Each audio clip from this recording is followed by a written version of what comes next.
میری امی اعتکاف بیٹھنا چاہتی ہیں، کیا وہ اپنے بیڈ روم میں جہاں وہ اکیلی ہی ہوتی ہیں اسی میں اعتکاف بیٹھ سکتی ہیں؟ وہ چارپائی کھڑی کر دیتی ہیں اور بیڈ نیچے بچھا لیتی ہیں. نیچے بچھانے کی شرط نہیں ہے.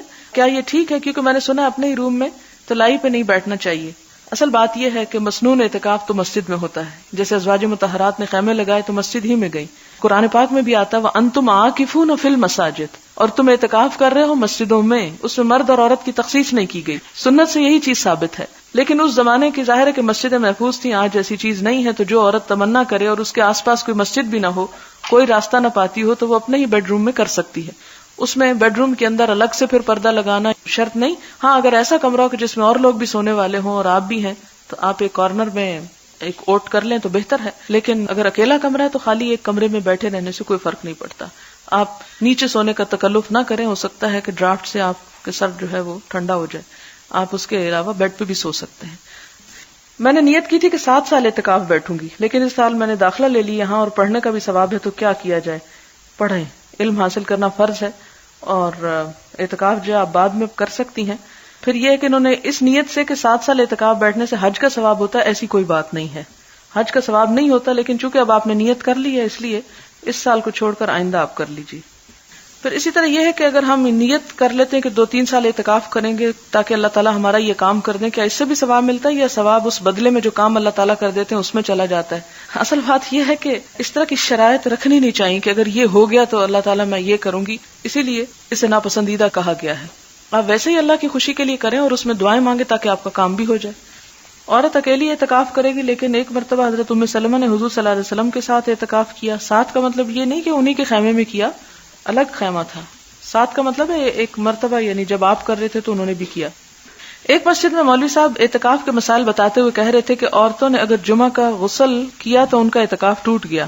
نہیں، ایسی بات نہیں ہے. غسل خانہ میں صابن استعمال نہ کریں. ڈھونڈو کہ یہ اس کی کیا مصلحت ہے. اسلام تو سب سے زیادہ طہارت سکھاتا ہے. اگر آپ صابن نہیں استعمال کریں گے تو آپ کو نماز میں کیسے سکون ملے گا کہ آپ پاک ہیں. اب آپ کہیں گے کہ حضور تو صابن نہیں استعمال کرتے تھے، یا اس دور میں صابن نہیں تھا تو مٹی استعمال کی جاتی تھی، اور آج ہمارے گھر ماربل کے ہیں تو مٹی تو وہاں ملتی نہیں کہیں ڈھونڈے کو بھی. اس لیے اگر صابن اس کے آلٹرنیٹ مل گیا ہے تو اسی کو استعمال کر لے. مسجد میں اعتکاف والا شخص برتن یا کپڑے دھونے کے لیے ہرگز نہ جائے ورنہ اعتکاف ٹوٹ جائے گا، تو ادھر ہی دھو لے. اب یہ ہے کہ مثلاً کوئی غریب شخص ہے، اس کے پاس ایک ہی جوڑا اور شدید گرمی کا موسم ہے اور وہی پہنے 10 دن کیسے گزار سکتا ہے؟ تو اگر آپ اس کو منع کر دیں کہ وہ نہا نہیں سکتا یا کپڑے نہیں دھو سکتا تو یہ درست نہیں. آپ صلی اللہ علیہ وسلم نے بھی سر دھویا تھا اور حضرت عائشہ نے بلکہ آپ کا دھویا تھا، اور آپ کی ازواج مطہرات اعتکاف کے دوران مسجد میں بھی آئی تھی، وہ بھی پیچھے آپ پڑھ چکے ہیں. ایک لڑکی نے اعتکاف رکھا، اعتکاف کیا ہوتا ہے. اعتکاف کرنا یا اعتکاف کی نیت کرنا یا اعتکاف بیٹھنا بھی کہہ سکتے ہیں آپ، لیکن رکھنا نہیں. اور اس دوران حیض شروع ہو گیا، وہ فوراً اعتکاف سے باہر آ گئی. کیا ایسا کرنا درست ہے؟ اس کے سوا کوئی چارہ نہیں، اسے ایسا ہی کرنا پڑے گا. اگر یہ ٹھیک ہے تو کیا اسے قضا دینی پڑے گی؟ جی ہاں، ایک طرح سے وہ نظر ہو جاتی ہے نا کہ اللہ میں اس سال تیری خوشی کے لیے یہ کروں گی. وہ نیت ہو گئی، ایک ارادہ ہو گیا. تو نفل کی جب انسان نیت کر لے تو وَلْيُوفُوا نُذُورَهُمْ، اپنی نیت اور نظر کو پورا کرنا چاہیے. اب کیا کرے؟ یا تو وہ حضور صلی اللہ علیہ وسلم کی طرح شوال میں کر لے یا پھر آئندہ سال کر لے. میں نے ایک کتاب میں پڑھا کہ اسلامی بہنیں 12 مہینے میں جب چاہے نفلی اعتکاف کر سکتی ہیں. اصل آپ صلی اللہ علیہ وسلم کا جو طریقہ تھا وہ رمضان ہی کا تھا، لیکن ایک سال جب رمضان میں نہیں کر سکے تو انہوں نے کیا کیا؟ شوال میں کر لیا. تو مسنون تو یہی چیز ہے. اعتکاف میں کیا ہے کہ جم کر عبادت کرنا، اور آج کے دور میں بڑا ضروری بھی ہے. مثلا میں ایک خاتون سے ملنے کے لیے گئی، بہت نیک اور بہت عالم خاتون ہے. تو میں گئی تو مجھے پتا چلا کہ وہ اعتکاف میں ہے. تو میں نے کہا کہ یہ تو رمضان نہیں ہے. خیر شکر ہے کہ عصر قریب تھی اور اس کے تھوڑی دیر بعد ان کا اعتکاف ختم ہونے والا ہے، آخری عصر کا وقت تھا، ختم ہو گیا. تو میں نے ان سے پوچھا تو انہوں نے یہ مصلحت بتائی کہ اگر میں اعتکاف میں نہیں بیٹھتی تو میں کچھ پڑھ نہیں سکتی، لوگ مجھے نہیں چھوڑتے. تو میں نے اس کا حل یہی نکالا کہ میں یہ کہہ دیتی ہوں کہ میں اعتکاف میں ہوں اور روزہ رکھ لیتی ہوں، اور ایک دن یا دن کا کچھ حصہ اعتکاف بیٹھ جاتی ہوں، اور اس دوران وہ کچھ پڑھ رہی تھی. تو میرے خیال میں اگر آپ میں سے کوئی اس طریقے سے فائدہ اٹھانا چاہے تو اٹھا سکتا ہے، پھر لوگ ناراض نہیں ہوں گے. لیکن اگر آپ یہ کہیں کہ وہ کھانا کھا رہے ہیں یا کچھ اور تو لوگ ناراض ہو جاتے ہیں. آپ نے نیک خاتون کا ذکر کیا جو وقت نہ ملنے کی وجہ سے اعتکاف میں بیٹھ جاتی. ان کی حد تک تو درست ہے، لیکن ان کا سب کو بتانا کیا نقصان دہ نہ ہوگا کہ یہ عمل عام نہ ہو جائے؟ پھر اس کے لیے یہ طریقہ درست ہوگا. جی ہاں، اس میں کوئی حرج نہیں. ہمارے ہاں اگر کوئی نیکی عام نہیں ہے تو اس کا مطلب ہے کوئی بھی نہ کرے. اور اعتکاف جو ہے اس کا مطلب ہے جم کر بیٹھ کے عبادت کرنا، اور اس دوران کسی سے بھی انسان گفتگو نہ کرے. تو اس میں کوئی حرج کی بات نہیں ہے اور نہ ہی کوئی ایسا کوئی بدعت ہے، یہ جو بھی شخص کرنا چاہے. یہاں تک کہ احناف کا مطلب ہے امام ابو حنیفہ کے ماننے والے جو ہیں ان کے ہاں تو یہ بھی ہے کہ چند منٹ کا بھی اعتکاف ہو سکتا ہے. میرے والد خود اس طرح کیا کرتے تھے، یعنی کچھ دیر کے لیے. اس میں یہاں تک وہ کہتے ہیں کہ اگر مسجد میں جا کر انسان نیت کر لے کہ نماز کے بعد میں تھوڑی دیر اعتکاف کروں گا تو وہ اس کا اعتکاف ہو جاتا ہے. یعنی اصل جو اعتکاف کا رمضان کے ساتھ تعلق ہے اس میں ہم دیکھتے ہیں کہ آپ صلی اللہ علیہ وسلم نے رمضان ہی میں کیا، شروع میں بھی کیا، درمیان اور آخر میں، اور جب نہیں کر سکے نیت کے باوجود تو شوال میں کر لیا. لیکن اگر کوئی شخص کسی ایک خاص وقت میں ایسا کرنا چاہتا ہے تو ایک نیکی کا کام ہے، اس کو روکنا نہیں چاہیے. کیا دو فرد ایک کمرے کے درمیان پردہ لگا کر اعتکاف کے لیے بیٹھ سکتے ہیں اور وہ مل کر تراویح اور دوسری نفلی عبادت کر سکتے ہیں؟ پردہ لگانے کے تکلف کی ضرورت نہیں، دونوں اپنے اپنے ایک ایک حصہ مخصوص کر لیں اور وہاں پر بیٹھے رہیں اور آپس میں گفتگو نہ کریں، یعنی پردے کی شرط نہیں ہے وہاں. اگر کوئی رمضان کے آخری عشرے میں اعتکاف کی نیت سے مسجد جاتا ہے لیکن 28 رمضان کو واپس آ جاتا ہے اور 2 دن چھوڑ دیتا ہے، اس کے بارے میں کیا حکم ہے؟ کیا وہ 2 دن کا اعتکاف کرنا ہوگا یا کوئی کفارہ دیا جا سکتا ہے؟ آپ دیکھیں کہ جب آپ اس مسنون اعتکاف کا جو نبی صلی اللہ علیہ وسلم کی پیروی میں آپ کرتے ہیں اور رمضان کے آخری عشرے میں کرتے ہیں تو اس کو یوں 28 پہ چھوڑنا نہیں چاہیے، یہ غلط بات ہے، اس کو پورا کرنا چاہیے. کیونکہ یہ بھی ایک طرح کی نظر ہوتی ہے، جب ہم نیت پورے کی کر کے گئے اور توڑ کے پہلے آ گئے تو یہ ایسا ہی ہے کہ جیسے آپ نے 4 رکعت نفل کی نیت باندھی مثلا اور 3 پڑھ کے آپ نے توڑ دی، تو آپ اس صورت میں کیا کریں گے؟ آپ کو دوبارہ پڑھنی چاہیے. اور وہ آیت بھی یاد کر لیں کہ وَلَا تَكُونُوا كَالَّتِي نَقَضَتْ غَزْلَهَا مِن بَعْدِ قُوَّةٍ أَنْكَاثًا، اس عورت کی طرح مت ہو جو اپنا سوت کاٹنے کے بعد اس کو ٹکڑے ٹکڑے کر ڈالتی ہے. تو عبادت شروع کر کے اس کو توڑ پھوڑ دینا، اس کو راستے میں چھوڑ دینا، یہ ناپسندیدہ چیز ہے. جہاں میں درس دینے جاتی ہوں وہاں کچھ لوگوں نے اعتکاف کے بارے میں سوال کیا ہے. نمبر 1، اعتکاف بیٹھنے والی عورت مجبوری کی وجہ سے گھر والوں کو سحری بنا کر دے سکتی ہے؟ بنا لے، اب کیا ہو سکتا ہے. یہ اعتکاف کی نفل عبادت کرے اور گھر والے فرض روزے چھوڑ دیں تو یہ تو نہیں ہو سکتا نا.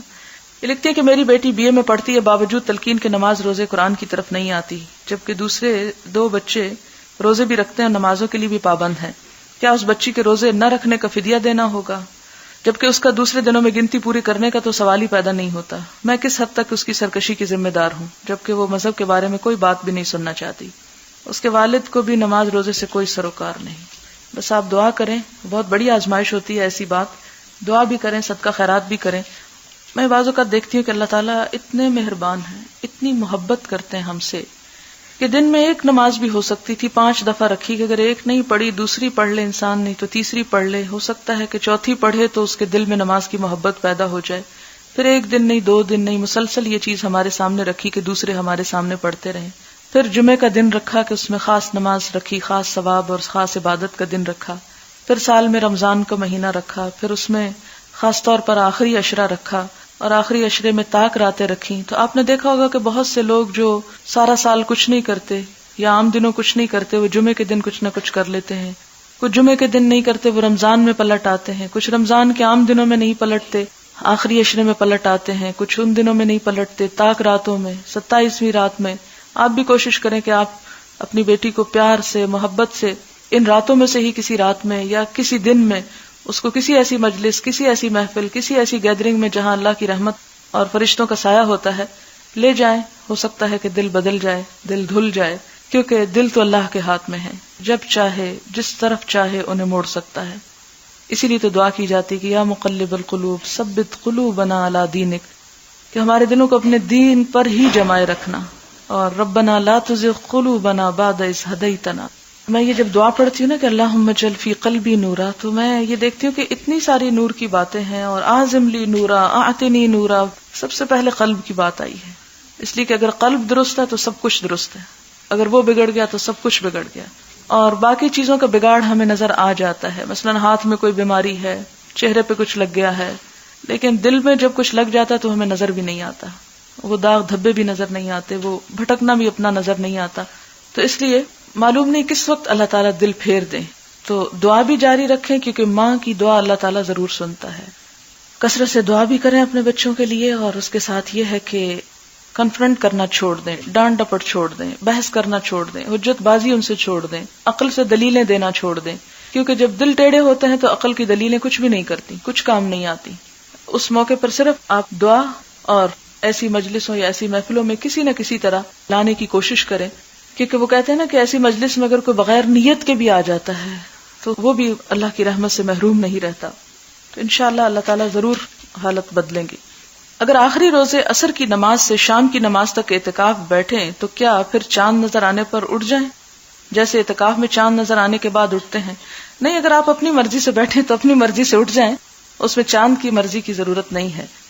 کئی برس پہلے میں نے رمضان کے شروع میں سوچا کہ اگر اللہ نے توفیق دی تو جتنے دن اس نے چاہے میں اعتکاف کروں گی. اس سال بیمار ہو گئی، پھر سوچا اگلے برس بیماری اور بڑھ گئی، ہر سال گزرتا گیا، اب بھی بیمار ہوں، کیا قضا دینی ہوگی؟ نہیں، آپ نے چونکہ شروع نہیں کیا اس لیے قضا نہیں دینی ہوگی. اللہ تعالیٰ سے دعا کرتی رہے.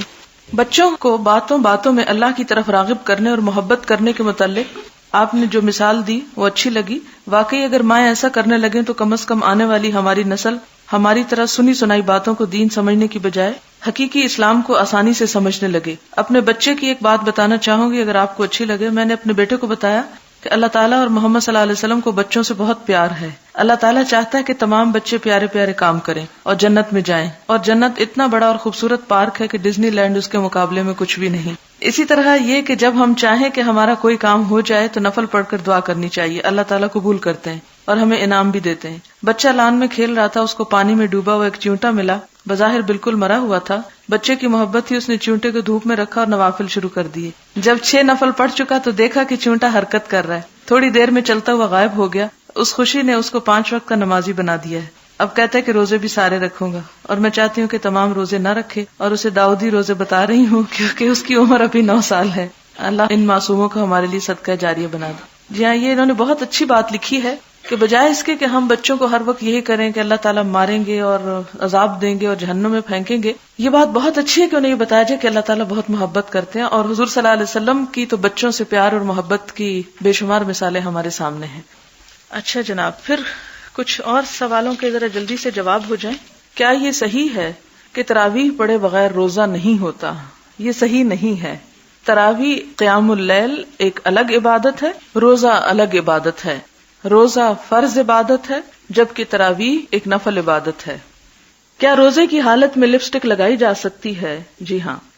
روزے کے دوران بچے کو فیڈ کروایا جا سکتا ہے؟ جی ہاں، بالکل کروایا جا سکتا ہے. روزہ بچے کو فیڈ کرنے سے نہیں روکتا اور فیڈ کرانے سے روزہ ٹوٹتا نہیں ہے، مراد یہ ہے. میری ایک عزیز کی ناک بند اور سر درد کی تکلیف رہتی ہے، اس لیے سٹیم لینی پڑتی. سادہ پانی کی سٹیم یا دوائی ڈال کر پانی میں سٹیم لینے سے روزہ ٹوٹ جاتا ہے؟ میرا خیال ہے وہ حلق سے نیچے سٹمک تک تو نہیں جاتا، لنگز میں جاتا ہے، کوئی حرج نہیں. سوال ہے، آپ نے بتایا کہ روزہ اس وقت ٹوٹتا ہے جب منہ سے کوئی چیز اندر معدے تک لے جائی جائے، لیکن قے کرنے سے کہا جاتا ہے کہ روزہ ٹوٹ جاتا ہے، حالانکہ قے تو اندر سے ہی آتی ہے. پھر اس طرح کیوں روزہ ٹوٹ جاتا ہے؟ پلیز واضح کر دیں. آپ دیکھیں کہ جو قے خود بخود آ جائے اس سے روزہ نہیں ٹوٹتا.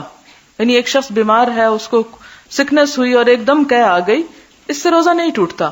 روزہ ٹوٹتا ہے اس قے سے جو جان بوجھ کر قے کی جائے، یعنی قے نکالی جائے اپنے جسم سے. ٹھیک ہے، یہ فرق آپ کو معلوم ہونا چاہیے.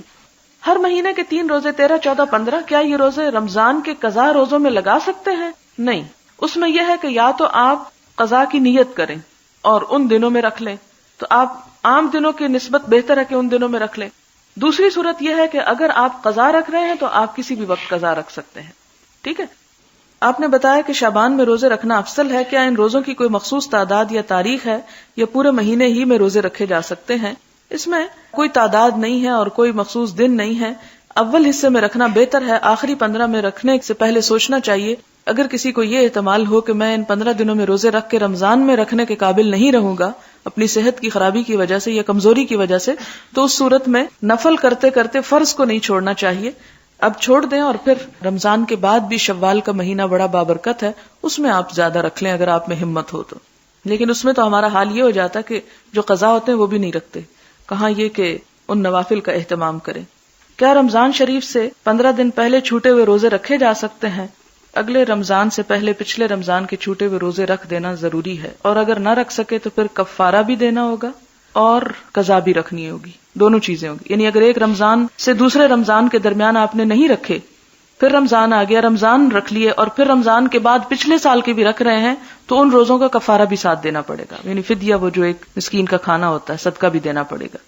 15 شعبان کے بعد قضا روزے رکھے جا سکتے ہیں، لیکن اس بات کا یقین کر لینا چاہیے کہ کہیں ایسا نہ ہو کہ ان روزوں سے کوئی ایسی کمزوری یا بیماری آپ کو، کیونکہ ہر ایک کا وجود مختلف ہوتا ہے، ایسی بیماری لاحق ہو جائے یا ایسی کمزوری ہو کہ آپ فرض روزے چھوڑ دیں، تو پھر نہ رکھیں، پھر آپ رمضان کے بعد ہی رکھیں. لیکن اتنی تاخیر جو ہے وہ کوئی بہت اچھی بات نہیں ہے. کیا شوال کے 6 روزے قضا روزوں میں شمار ہوں گے؟ نہیں، قضا روزوں کے لیے نیت کا ہونا ضروری ہے. اگر آپ نے شوال میں روزے رکھے اور اس نیت سے رکھے کہ آپ رمضان کی قضا رکھ رہی ہیں تو پھر آپ کے وہ قضا ہوں گے، شوال کے نہیں ہوں گے. لیکن اگر آپ نے نیت یہ نہیں کی اور نفلی روزوں کو اب آپ فرضی میں بدلنا چاہتی ہیں تو ایسا نہیں ہو سکتا. شوال کے 6 روزے رکھنے کے لیے کیا یہ شرط درست ہے کہ 2 شوال کو روزہ رکھنا ضروری ہے؟ نہیں، کوئی شرط نہیں ہے، جب چاہیں رکھ سکتے ہیں. بخاری کے اینڈ میں جو حاشیہ میں تفسیر لکھی ہے اور مختلف آراء لکھی ہوئی ہیں، وہ کس نے لکھی؟ وہ جو ہے اس کتاب کا ترجمہ کرنے والے نے لکھی ہے. کیا امام بخاری نے خود یہ تفسیر لکھی ہے یا بعد میں لکھی گئی؟ امام بخاری نے خود نہیں لکھی، بعد میں لکھی گئی ہے اور اس شخص نے اپنے ذہن کے مطابق لکھی ہے. لہذا ہمارے لیے اصل چیز جو ہے وہ اوپر کا ٹیکسٹ ہے، نہ کہ یہ نیچے کی شرح. کیا حدیث کی کلاس میں نیند سے چھٹکارے کے لیے سننے کے ساتھ ساتھ تسبیح کی جا سکتی ہے؟ کیونکہ رسول اللہ صلی اللہ علیہ وسلم کی محفل، اس لیے گمان ہو کہ کہیں خلاف ادب نہ ہو. اس میں آپ دیکھیں کہ میرا خیال ہے تسبیح کرنے سے آپ کو اور نیند آ سکتی ہے، اور تسبیح سے دھیان بھی آپ کا دوسری طرف بٹ جائے گا، پوری کنسنٹریشن نہیں ہوتی. کیونکہ جب انسان ایک ہی وقت میں سننا اور بولنا شروع کر دے تو اس کی توجہ پھر بولنے پہ زیادہ ہو جاتی، سننے پہ آٹومیٹیکلی لوز ہو جاتی. لہٰذا علم حاصل کرنے کے لیے غور سے سننا ضروری ہے.